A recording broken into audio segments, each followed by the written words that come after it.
我到家了。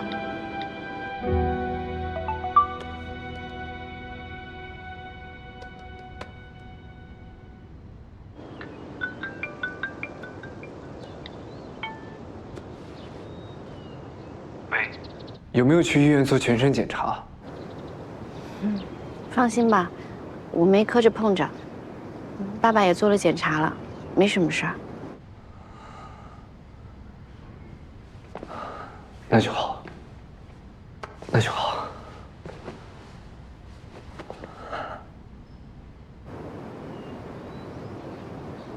许怀颂，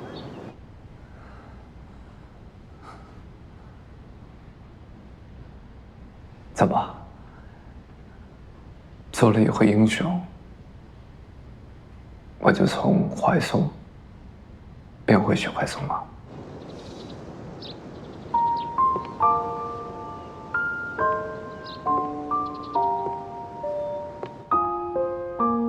刚刚想说什么呀？听不出来吗？什么？当然是想说，我想你了呀。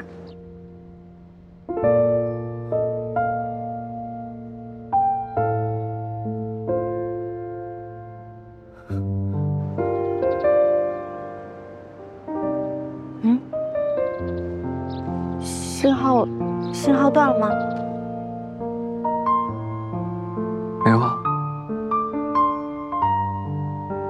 可能我脑回路断了吧。什么？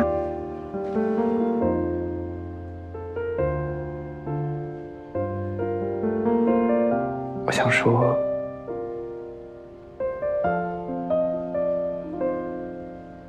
我也想你。或许，可能比你想我更想你，还要担心你。你今天在电话里的时候，明明听起来很冷静。那是为了安慰你。我心脏都要下停了。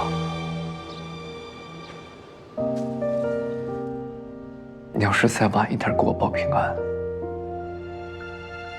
我可能已经在去机场的路上了。你可别，叔叔生病了还没出院呢，你可千万别大老远跑回来啊！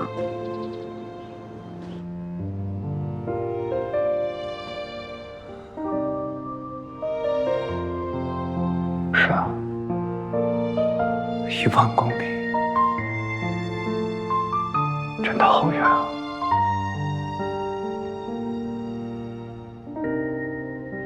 远的一点办法也没有。其实，我今天上楼顶的时候，心里也可害怕了，吓得腿都软了。你今天还上了楼顶，你不是恐高吗？是啊，但是那又能怎么办呢？你怎么知道我恐高啊？等见面就告诉你。神神秘秘的，好吧？等见面，我也有话跟你说。什么话？都说了，等见面告诉你啊。好吧。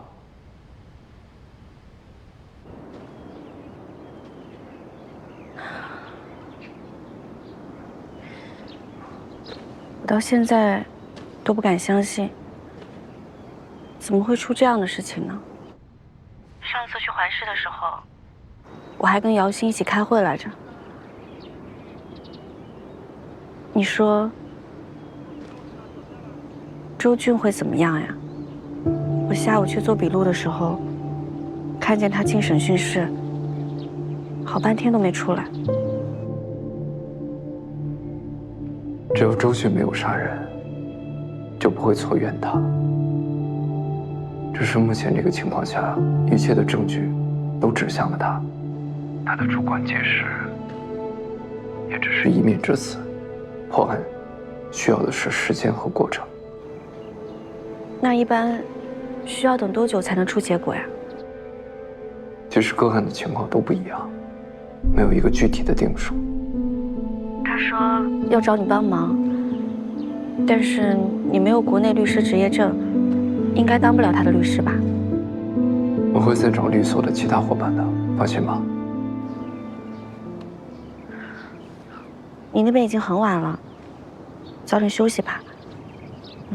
我这边也没有什么别的事儿了。你也累了一天了，早点休息。晚安。晚安。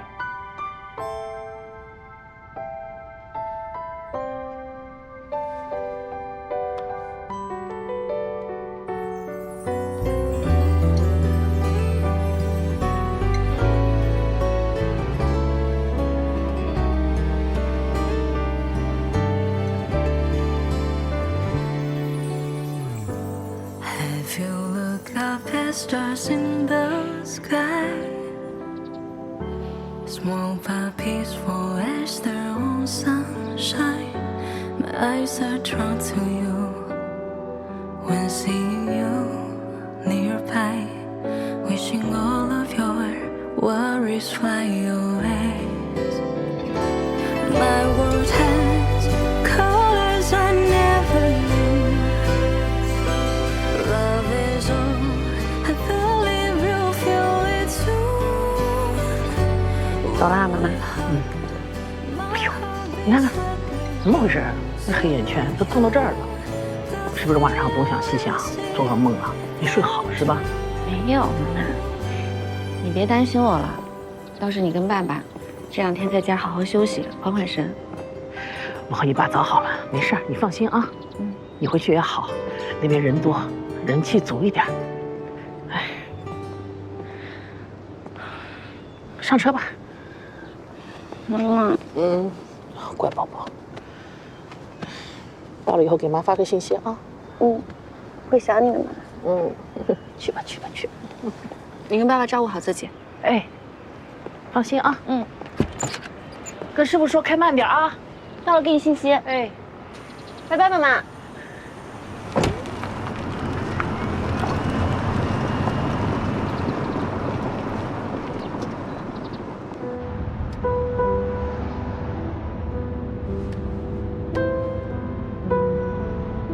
曾经，我觉得物理距离就像是感情中竖起的高墙，它让人望而却步，让人居安思危，让人不由自主的去想以后可能会发生的一切，去担忧那一切都可能没有他在身边。但我心脏都要下停了，你要是再晚一点给我报平安，我可能已经在去机场的路上。这一刻，我突然觉得，那堵墙好像也没有那么坚固，没有那么可怕。2个人就算再近，也没有办法保证一个人需要的时候，另一个人就一定在。2个人虽然很远，但他知道你需要，就可以放下一切，奔向你，这就足够了。所以，不要再瞻前顾后，不要再浪费犹豫。谁都不知道，明天和意外，哪个会先来临。等见面，就告诉你。想告诉他心意的时候，就马上去说给他听。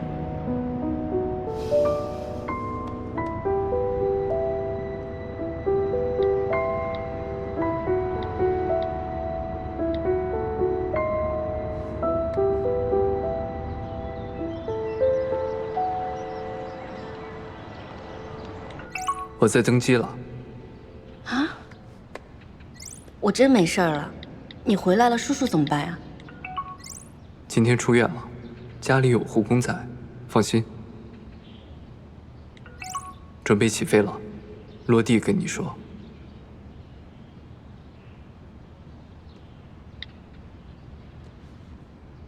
还是比你抢先一步。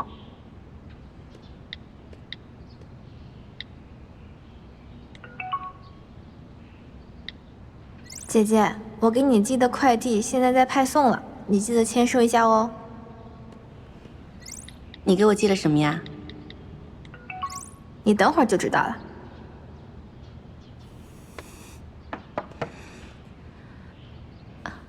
来了。你的快递。啊，谢谢。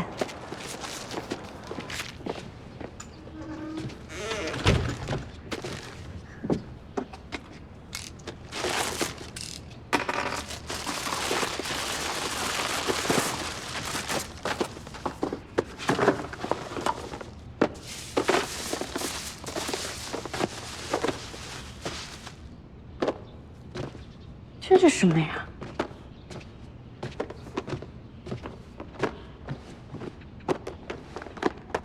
嗯？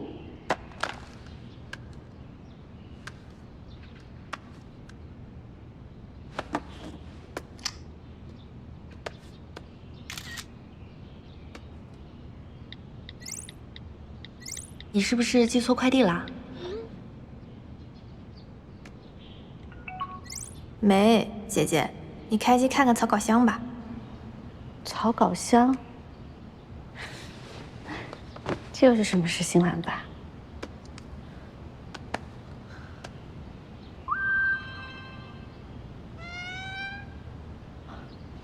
怎么了，皮皮？想吃罐头啦？来，皮皮，来，姐姐给你拆个猫条吃吧。快来，快来，快来！好吃吗？皮皮，来，我给你洗这儿啊，慢慢吃。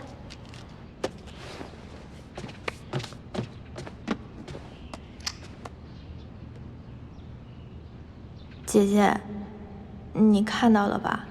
对不起，是我在外婆家意外发现了这部手机，擅自偷看，改变了草稿箱里的故事，却因为胆小不敢承认，在你陷入抄袭纠纷的时候撒谎，隐瞒了事实。这次在杭市看到你还在费心追究这件事情，看到你因为我和我哥的关系而感到困扰，我想我要是再不坦白，就得永远插进下去了。姐姐，你不原谅我也没关系，讨厌我也没关系，但我哥在事发第3天才知道这件事情，他第一时间赶回国，原本是打算跟你说明真相的，只是看你装作不认识他，他就迟迟没有开口。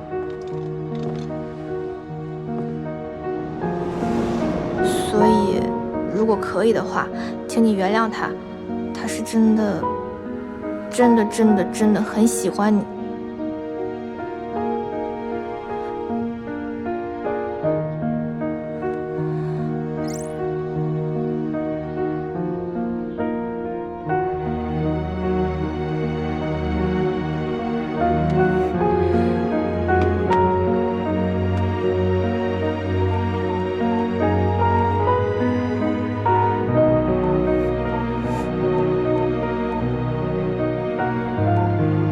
郑老师拿给我们班的那篇考场范文，是你写的吧？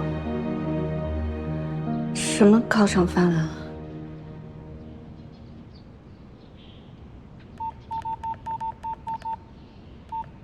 你爸爸问我，为什么老在106弹琴，我没敢说，是因为从那间琴房的窗户望出去，刚好能看见你。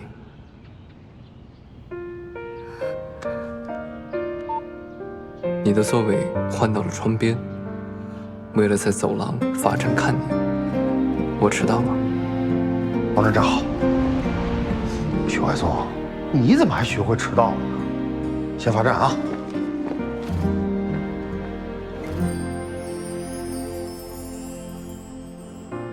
每一次靠近你，谁虚谋，谁故意？你还来操场上体育课吗？我已经跑了5圈了。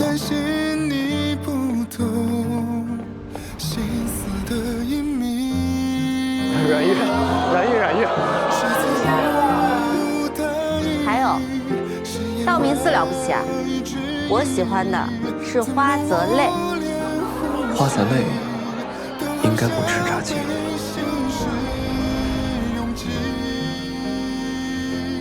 你说喜欢雨后初晴的天气，那校庆的时候弹 After the Rain 吧。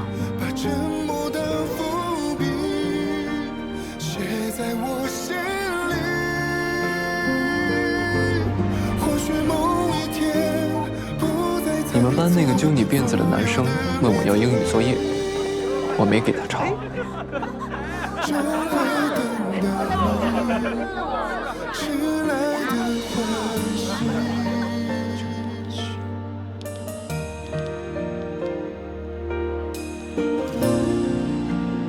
我买了把新的抽屉锁，密码是你的班级加学号。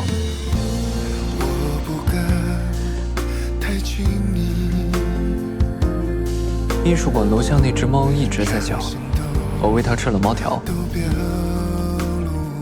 真听话。可其实我不喜欢猫，我喜欢你。我要出国了，有没有什么办法能让你至少记得一下我？那牵一次你的手吧。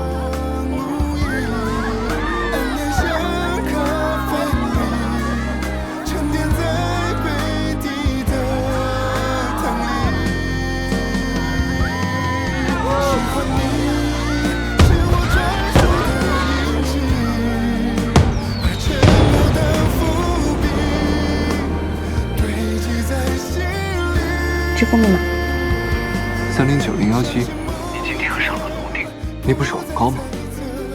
你怎么知道我恐高啊？等见面就告诉你。写诗人如果没有拿到这些细节稿，不可能跟我照本成那样。但是写诗人那边是男主视角，后续是一段男主角的心理描写，说他其实很喜欢吃炸鸡，但只是因为当时女主角就在附近，他觉得翻墙这个行为很丢脸，所以才故意表现得不食人间烟火。你不会觉得这些炸鸡、可乐很幼稚吗？你不觉得这很不符合一个小说男主的形象？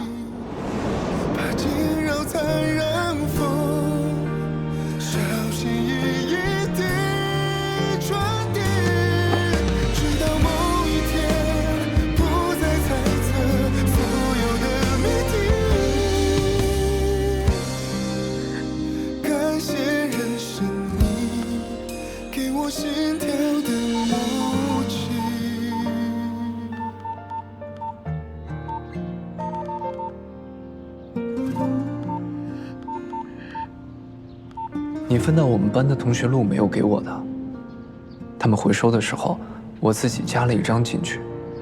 运气好的话，你会看到吧？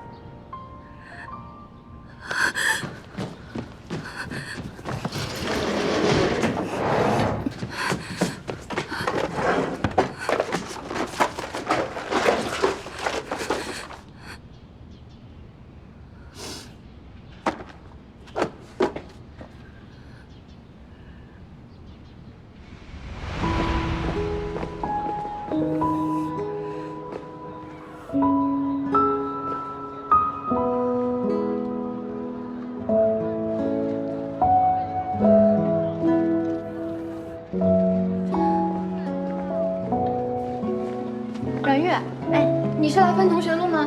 对，我帮你分吧。好啊，谢谢你了。谢谢。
久，掌心的感情线，多想拥有另一道交叠的思念，总有个理由，是你不知道的心愿。如果可以续写暂停的从前，愿你在五光十色的明天里欢呼雀跃。就算我什么都看不见，全凭你偏爱，冷酷或温柔。错过一次，我能否听到你说，其实你很念旧？无论最初或到最后，只想牵我的手。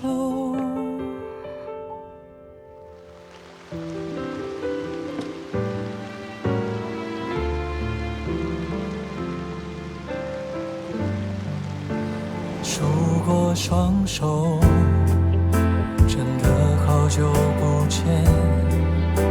说着我们才追上两人的时间，是期待太久，一预想的浮现，翻阅着蜿蜒，寻找通向圆满的情节。错过一次已足够，趁来得及还可以回头。做怎样一个我，全凭你偏爱，冷酷或温柔。错过一次，你能否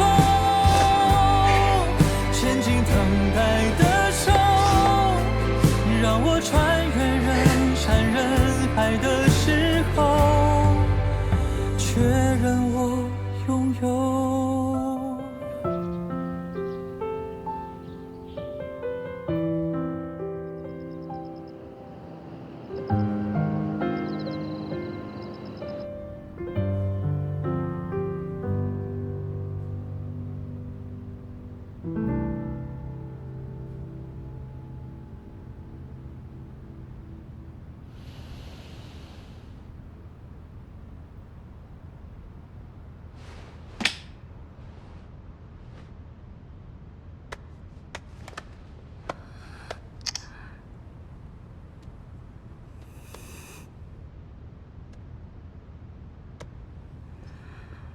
这个时间早就落地了吧？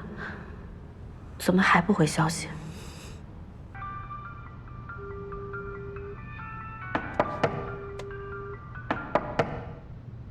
是我。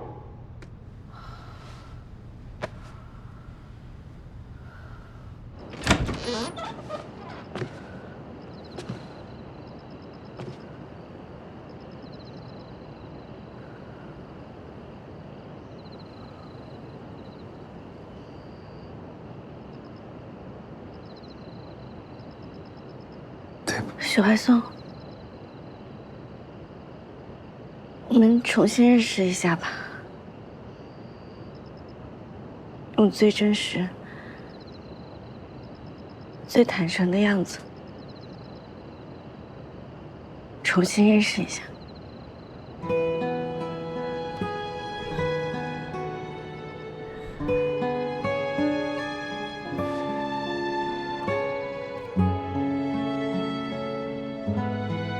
你好，我是毕业于苏轼一中高3 9班的阮玉。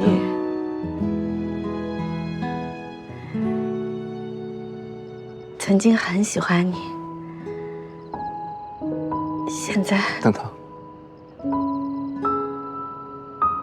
这话应该我先说。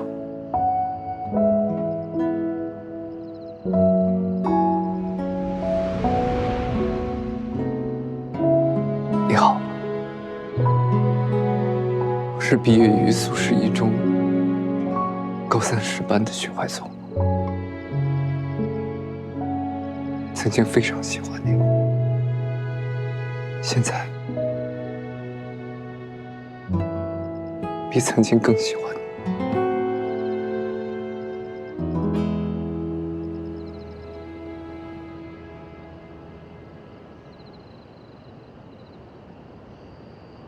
这手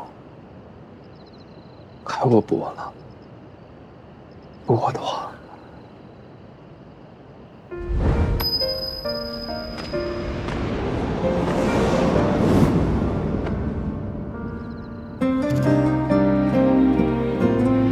抱一下吧。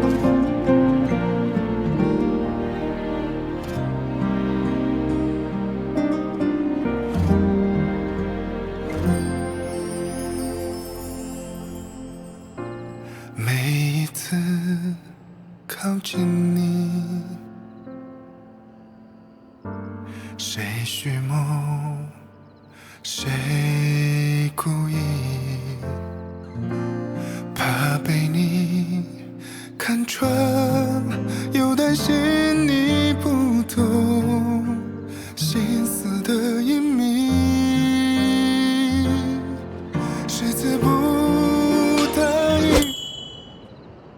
哎呀，不好意思啊，那我这正巡逻呢，完了看你们这个，这跟拍电影似的，看进去了，打扰了，那个我马上走啊。我们是在对电影剧本呢，刚刚对完上一幕，我们现在进去抠一下细节。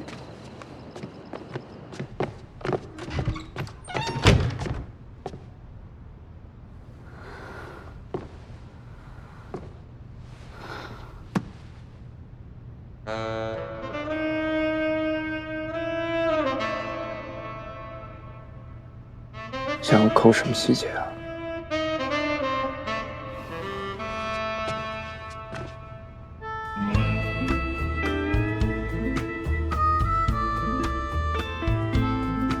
是有个想不通的细节要抠。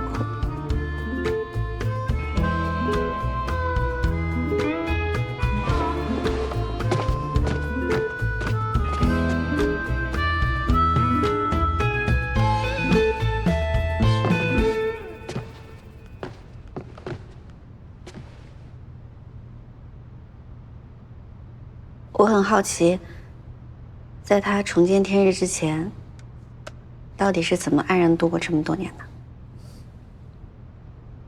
我当年离开的时候，把电池拆下来了，把手机和电池放进了密封箱里。当然了，你也可以问一下手机厂家，他们是怎么制造出来这个奇迹的。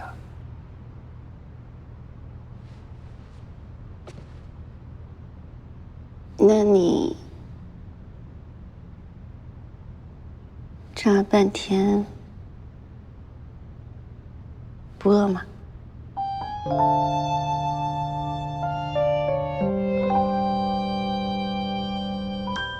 飞机上吃过了。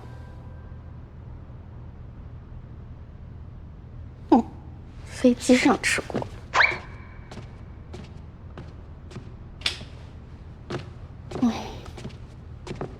那太可惜喽。我准备的夜宵，你不吃啦？坐吧，我突然又饿了。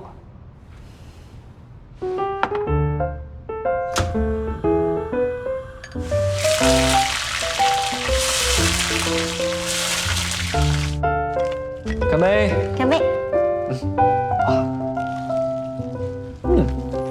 来瓶可乐。味道真的不错。小时候那么多顿炸鸡没白吃。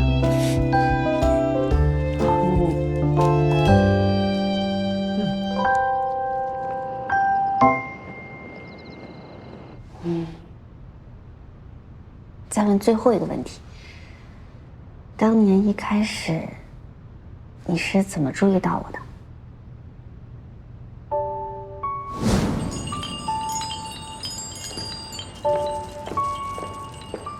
老板，银河帝国第3期到了没？哎呦，姑娘，你来晚了啊！就一本刚被借走啊，就里边那个帅哥借的。看校服好像也是你们学校的吧？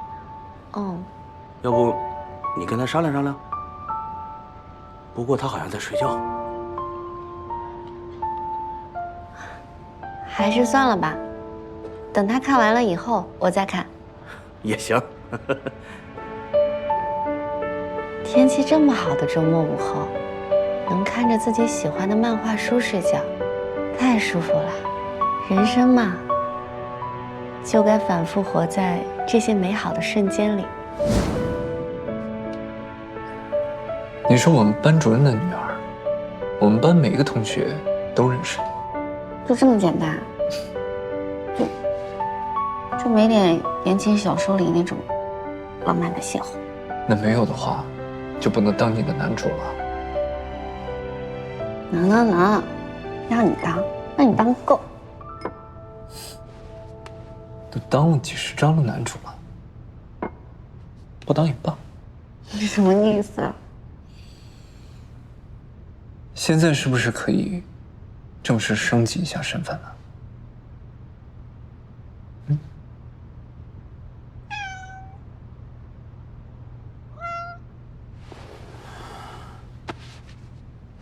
皮皮，你怎么这么顽皮啊？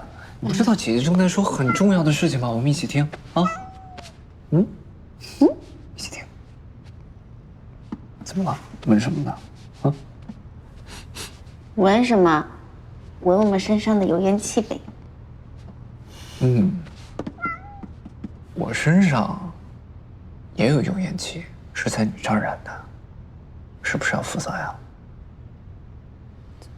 怎么负责？请我洗个澡。洗澡啊？刚还在升级身份，这么快吗？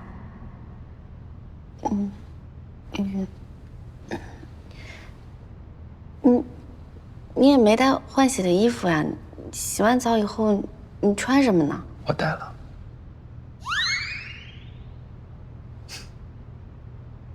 楼下车里。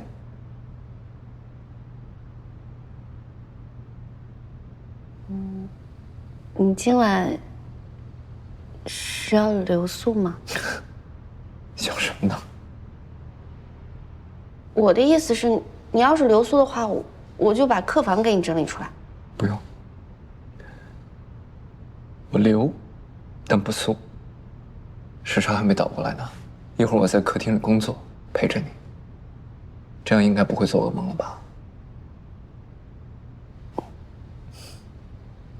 一会儿我下楼拿，你先收拾，在这儿休息。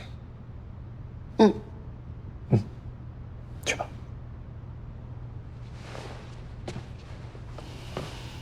晚安。晚安。男朋友。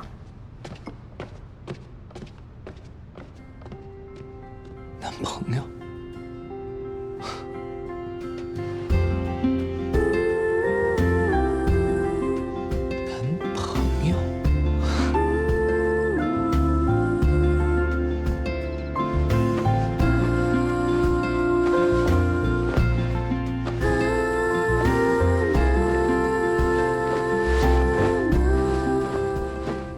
我那晚安是不是说早了？睡前真的不再做点什么了吗？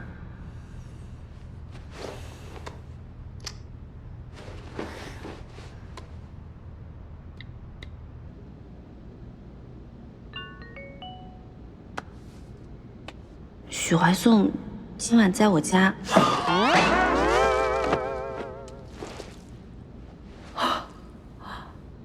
你俩终于撕下伪装，准备坦诚相见了。我现在在卧室的床上躺着。特乐啊？是辗转反侧。紧张的哦。他现在在客厅。做准备工作啊？是忙于工作。两情相悦，还孤男寡女，还共处一室，还忙于工作，他该不会……什么呀？是不行吧？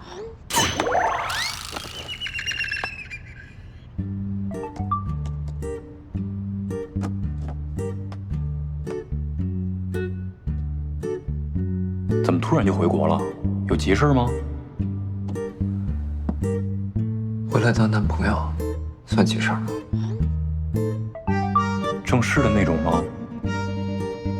不然呢？没有试用期。又不是应聘，有什么试用期啊？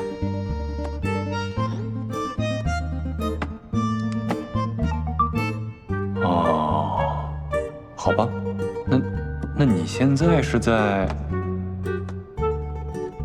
他家工作？你这个男朋友不但正式，还正得发邪呀！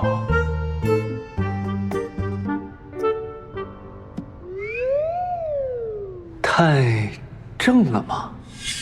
太正了，实在是太正了，可以说是正得发邪了。给他颁奖吧。那他这么正，只能我歪一下了。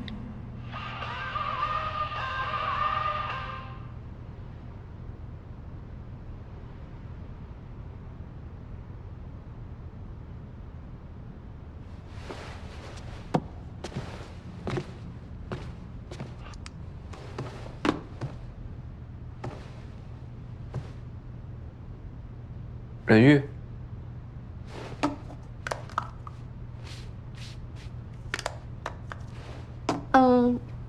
怎么啦？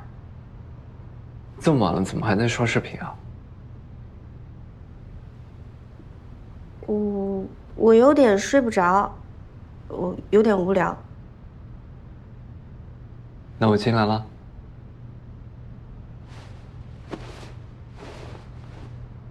嗯。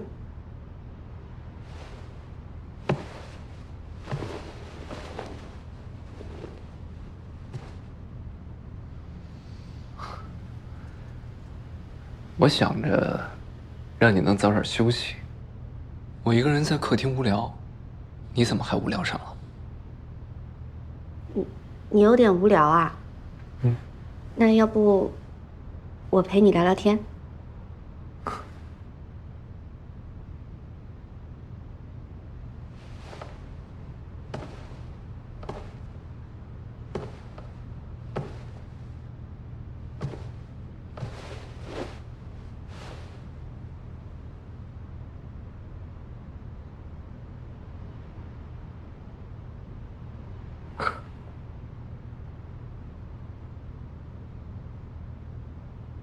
我说我陪你聊聊天，你笑什么？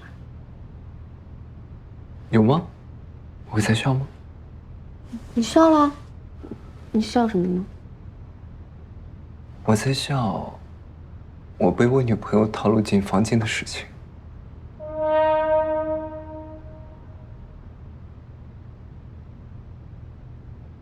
不是你问的吗？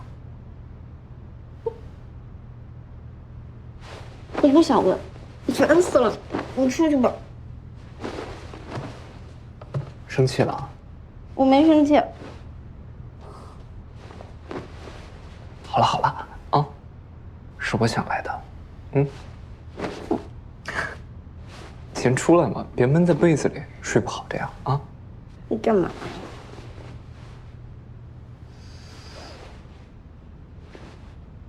我300多条短信，那么多套路，都被你看到了，我也没说什么呀。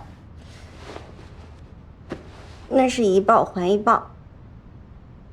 谁让你当时那么美滋滋看我的小说，你还让我念。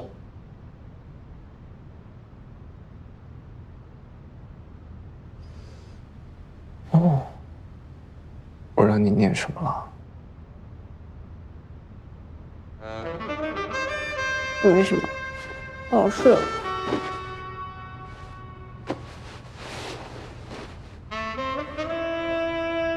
说清楚再说。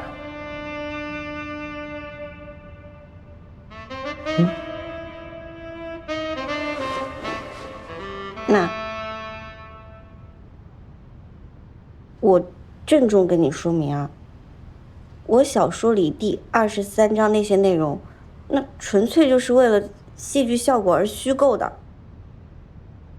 我本人当年从来绝对没有做过那些。那些。不过写的还不错。真的吗？恋爱谈过半次，吻戏写的倒是挺逼真啊。那当然了，我没吃过猪肉，还没见过猪跑。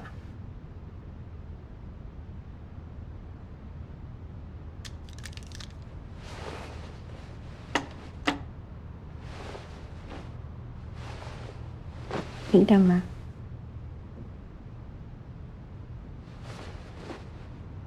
想喂你吃猪肉。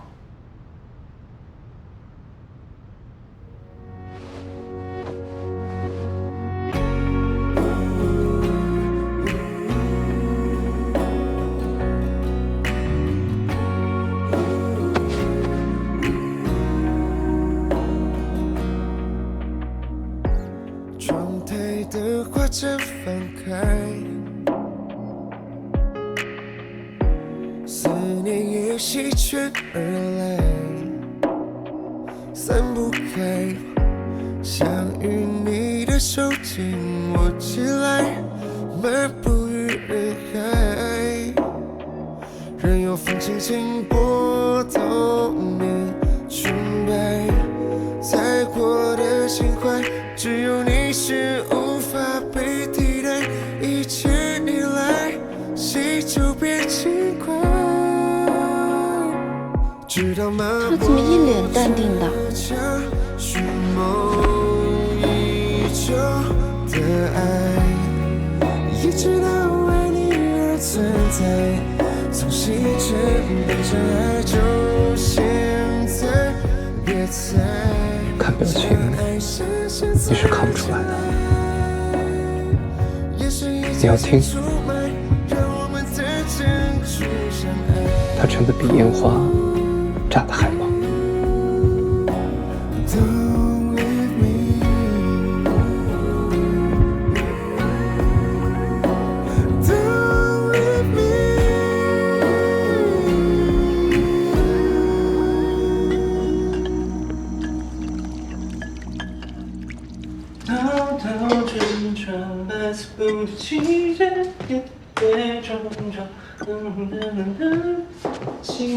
哎，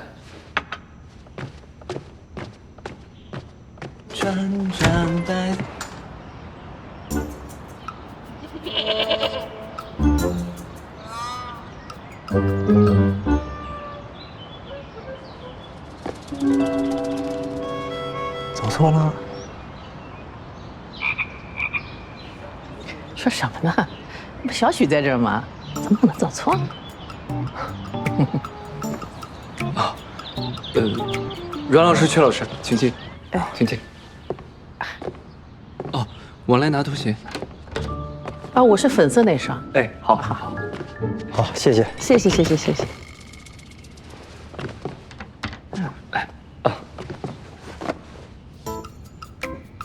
我包的包子，我煮了粥。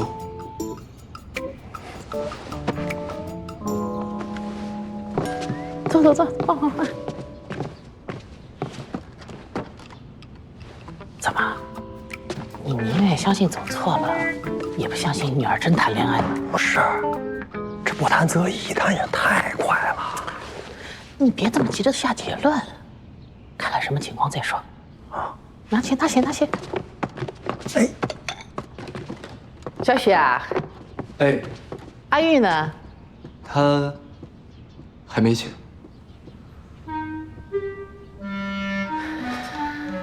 还没醒啊？这平时也不是爱睡懒觉的人，怎么到现在还没起啊？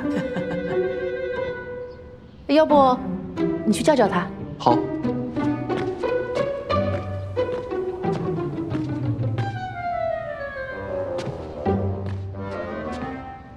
我去也不太方便，要不还是曲老师您去吧。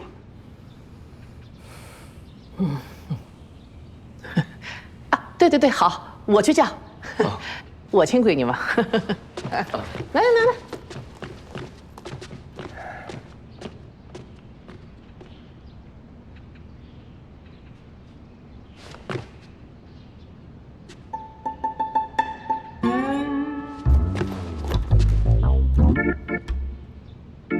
您来。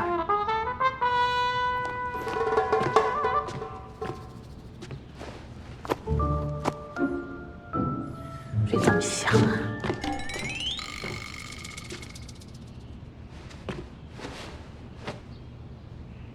阿玉啊，怎么回事了？几点了？我是你妈。妈。嗯。妈。妈。哎，你怎么来了，爸爸？怎么，嫌我来的不是时候啊？没有啊。赶紧的啊，快点起来洗漱，下去吃早饭。你爸也来，快点，快点啊！我爸。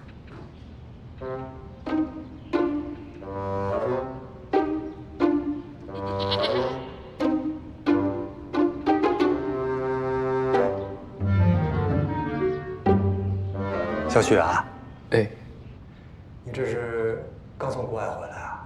对，昨天晚上刚回来的，时差还没倒，就工作了一晚上。年轻人忙点好。对，好。那你这次回来是那边的事儿都忙完了？还没，有几个案子还没收尾，过段时间还得再过去。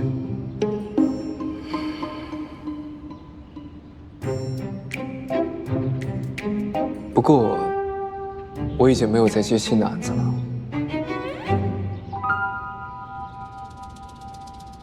小徐啊，那你的打算是？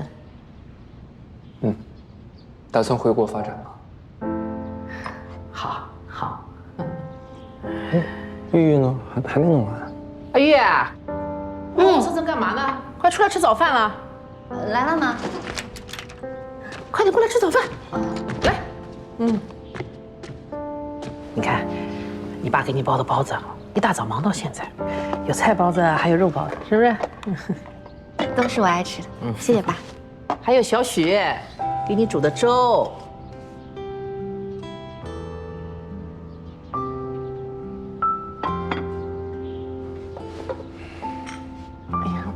爸妈，你们今天怎么来的这么早？哎呀，这不是怕你睡不好吗？上次在家的时候，你看你这眼睛下面黑眼圈，大的跟小熊猫似的，是不是？行，现在啊也是不用担心你了啊。谢谢。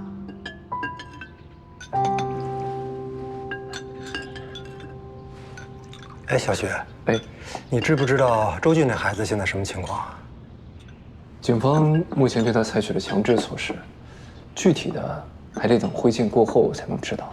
我也想着一会儿去趟律所，再了解一下情况。好。吃完饭我跟你一起去吧。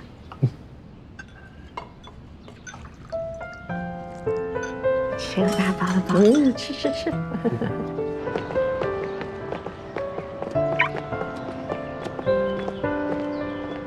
来，用这。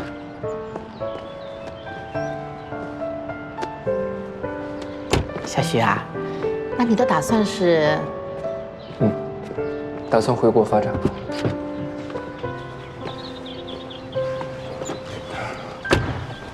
你等等。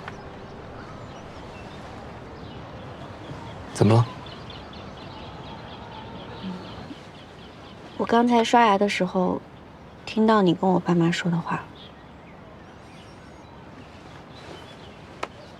其实这件事儿，本来我打算过2天告诉你的，但是我看老师他们好像也不太放心，所以我就提前表了个态。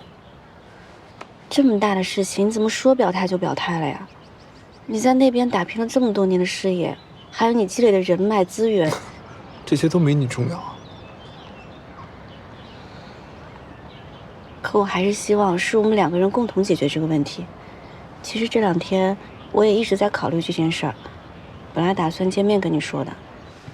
你看啊，我的工作性质呢，对地域限制会比较少，用不着1年365天都待在国内。也许以后我可以抽出一部分时间去国外旅居，你也不用彻底放弃那边的事业，可以同时开拓国内国外2块业务。这样你每年也会有一部分的时间可以待在国内。你看这个方法是不是会比较两全？你说的没错。不过你想不想听听我的两全？你知道为什么我一直都没有入外籍吗？为什么？因为对我来说，那个地方根本就不是真正的家。我的根在中国，亲人也在中国，现在还有你，也在这里等我，所以我必须要回来。那叔叔呢？叔叔一个人在国外怎么办？其实爸爸生病之前，从来就没有提起过要改国籍的事。以前我以为他会有一些别的规划，后来他生病之后，我整理了他的工作资料，才发现他其实一直有做国内的投资。这次他进抢救室之前，手里还攥着全家福。我想爸爸可能后悔了。不过他现在身体还需要一些时间恢复，接他回国的事得缓缓。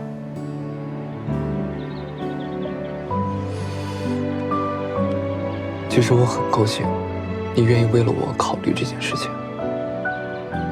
但是这些年，我积累的最重要的，不是换个地方就没用的人脉和资源，而是能力。我有能力能在国外做好一名律师，在国内，我也一样可以。过去的10年虽然很长，但是跟往后的几十年比起来，不也不值得一提吗？安全带，出发。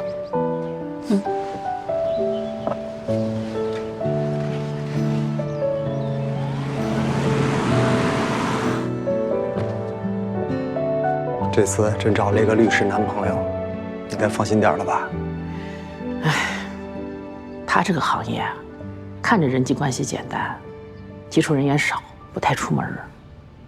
但是你也知道，这网上这些舆论多吓人呐！我们学文学的，心思细，很多话呀，特别容易走心。我想着吧，找个律师，随时都能帮上忙。这才呀，给他介绍一圈律师。你想，现在我们2个还在，他出了什么事儿还能陪陪他。哎呦，这要是以后我们俩走了，他这一个人，我怎么放得下心啊？今天看到小许在，是吧？他也有打算回国工作，我就放心多了。别说那不吉利的，你看你现在这身体，一天3顿，顿顿2大碗米饭，能吃能睡的，别想那没影的事儿。你说什么呢你？我跟你们这些理工男真是没有什么共同语言。我这身体好，是不是？我这叫未雨绸缪，也可能是杞人忧天。哎，好成语不是用在这种时候的。你现在最好是把我这个包子给我热一热。刚才光顾着看他们，我都饿着没好好吃的呢。我给你重新包。重新包？你女儿这屋里有面粉吗？重新包。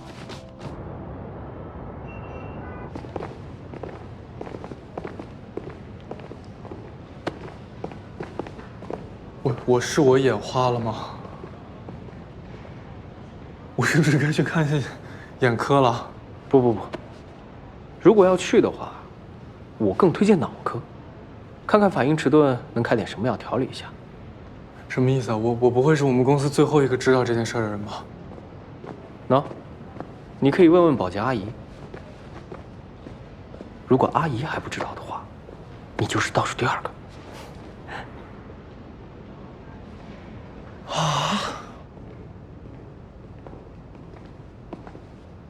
哟，这么早啊？正式工就是不一样，一上岗就光明正大的，不像我这临时工只能地下练。看什么的？被你们的幸福刺到眼了。对了，周军的案子怎么样了？还在正常推进，周军的父母已经来过律所了。本来人家是想委托你来接这个案子的，但是你的情况，我跟他们父母说了，然后他们就同意委托张姐来接了。张姐呢？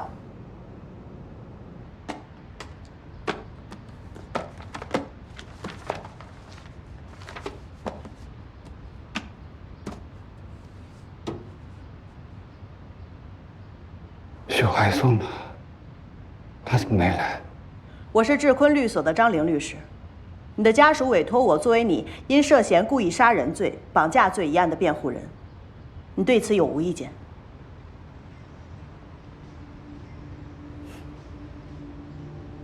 我有意见，我只要许怀松。我说了，我只要许怀松，只有他能救我。我跟你说过这个事情的呀，许怀松。许律没有国内律师资格证，他既不能为你辩护，也不能为你上庭。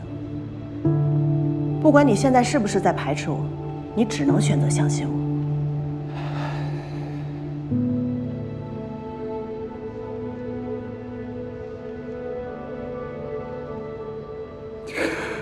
好。关于本案的案情，你跟警方如何陈述的，请向我原封不动地复述一遍。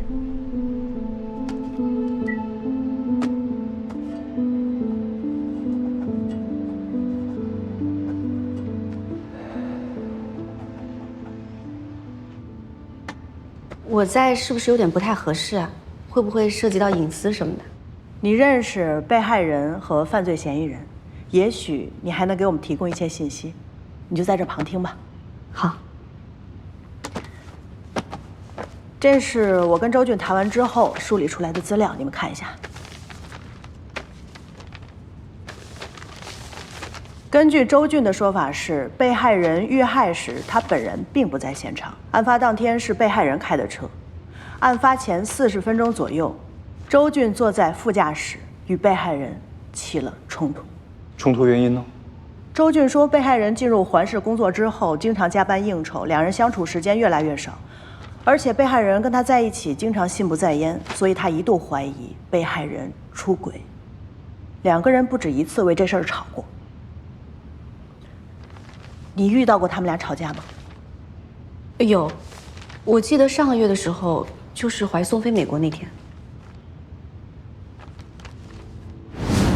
你注意安全啊！我们先走了。嗯，再见，拜拜。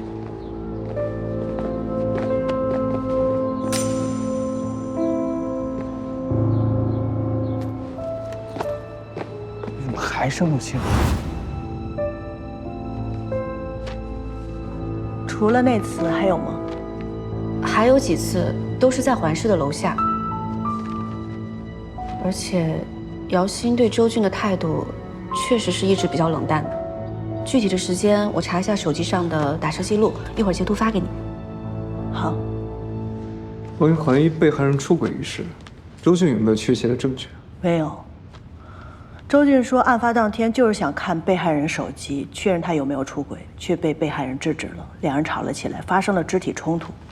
周俊被被害人抓伤了手臂。现在警方锁定周俊的一件关键的证据，就是被害人指甲里残留的皮肉跟周俊的 DNA 一致。但周俊的说法是，肢体冲突之后他就下车了，被害人独自开车离开，他自己一个人在山路上徘徊了一段时间，前不着村后不着店，手机又没电了，他就步行走到了老师家，再之后就是跟老师一起吃饭，收到了被害人遇害的消息。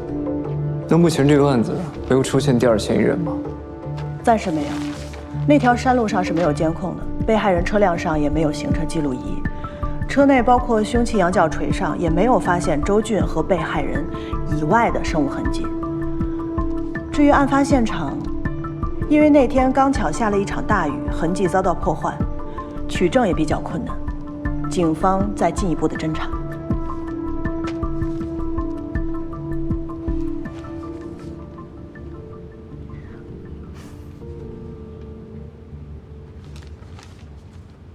有话就直说。许律，这个案子目前看起来情况并不是很乐观。